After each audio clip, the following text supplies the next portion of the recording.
Әбдіраман, құлыным-ау, қарның ашады ғой, айран ішіп алсаң болмай ма? Іштім, апа, іштім, деп ол дорбасындағы асықтарын ала салып ойнап жүрген балаларға жүгіре жөнелді. Әбдіраман балалармен бірге Қостөбе ауылындағы Текес өзенінің жағасында орналасқан абақтының маңында асық ойнап жүрген болатын. Абақтының теріскей жағындағы темір тормен жабылған терезенің ішінен бір кісі дауыстап: «Әй, балалар, жақынырақ келіп ойнаңдар, сендерге қарап отырайын», деп айғайлайды. Балалар терезенің тұсына келіп ойындарын жалғастырды. Әбдіраман көз байланар шақта үйге қайтып бара жатып, абақтыдағы кісінің өзіне қарап тұрған көз шалды. «Апа, біз бүгін балалармен абақтының қасында ойнадық. Қамақтағы кісі бізді жақынырақ келіп ойнаңдар деп, үйге кеткенше бізге қараумен болды.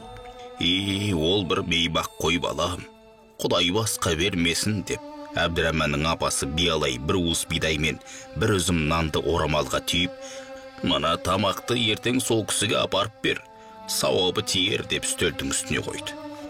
Әбдіраман ертесі күні апасының берген тамағын қамаудағы кісіге берді.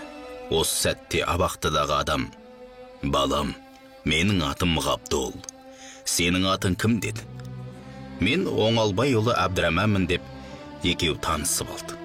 «Әбдіраман, саған бір өтінішім бар еді. Осы жерде менің көз алдында ойнаңдаршы», деді Ғабдол. Сөйтіп кей күндері ойын арасында апасының берген тамағын терезеден Ғабдолға беріп жүрді.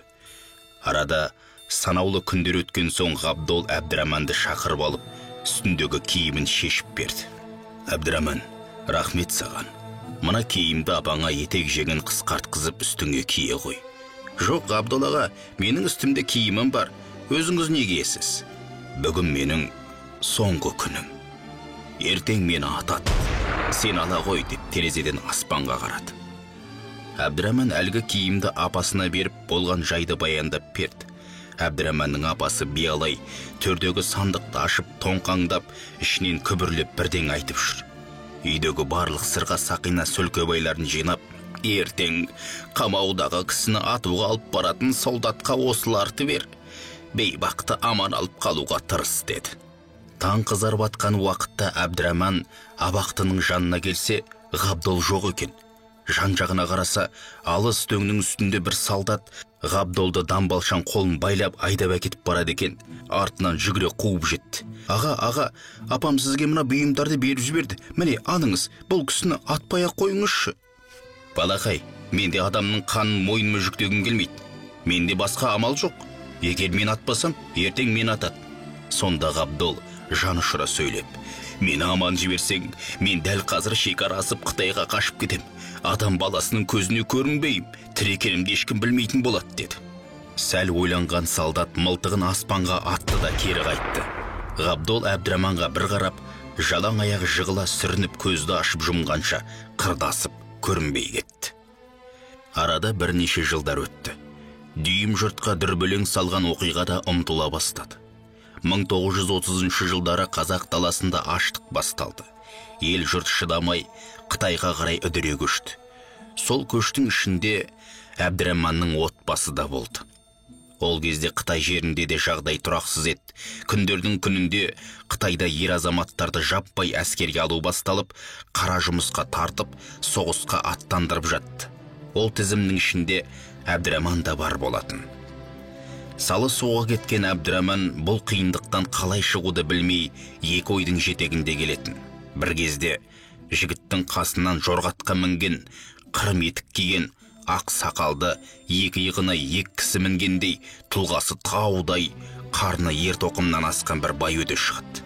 Байдың атына қызығып Әбдіраман артына бұрылып қараса, бай да артына қарап барады екен. Аттылы адам біраз ұзақтап барып: «Әбдіраман, бұл сен бе?» деп дауыстап жіберді. Жігіт атты адамға қарап: «Иә, мен», деп таңдана жауап береді.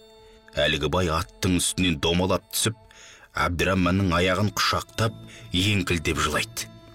«Мен ғой, мен Қостөбеде абақтыда отырып ойындарыңды көретін ағаң Ғабдолмын ғой», деп екеуі күн батқанша әңгімелесті. Әбдіраман да басына түскен қайғысын айтып, мұңын шақты. Ғабдол Әбдіраманды атына мінгестіріп үйіне жеткізіп салды.